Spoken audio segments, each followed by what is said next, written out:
গানের দৃশ্য ধারণের মধ্য দিয়ে শুরু হলো তারকাটা ছবির শুটিং। গানের এই দৃশ্যে অংশ নিয়েছেন আরিফিন শুভ ও বিদ্যা সিনহা মিম। আরিফিন রুমির সুর ও সঙ্গীতায়োজনে এই গানে কণ্ঠ দিয়েছেন ন্যান্সি ও রুমি। ছবির ডিরেক্টর অব ফটোগ্রাফি হিসেবে আছেন খায়ের খন্দকার। পরিকল্পনা অনুযায়ী চলছে দৃশ্য ধারণ। এই ছবিতে একটু নতুনত্ব দেওয়ার আমরা চেষ্টা করতেছি, জানি না আসলে কতটুকু পারবো, কারণ আমরা আসলে আমাদের খুব বেশি অভিজ্ঞতা নাই এই ধরনের কাজে।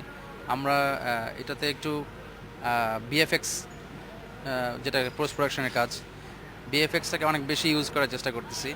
ছবির গল্প গড়ে উঠেছে আন্ডারওয়ার্ল্ডের কাহিনী নিয়ে।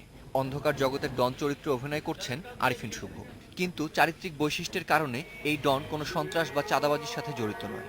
ঘটনাচক্রে এক গায়িকার সাথে পরিচয় হয় তার। এই পরিচয়ের পরিণতি হিসেবে কি হবে তা নিয়েই ছবির গল্প।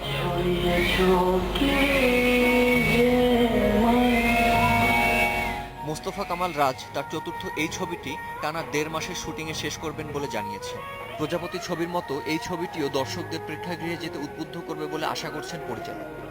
4টা জিনিস আমি একসাথে কম্বিনেশন করছি। একটা হচ্ছে action, romance, emotion and humour. তো 4টার একসাথে করে এই মুভি স্টোরি। ছবিতে মৌসুমী অভিনয় করছেন বিশেষ এক চরিত্রে। শুভর বড় বোনের চরিত্রে দেখা যাবে তাকে।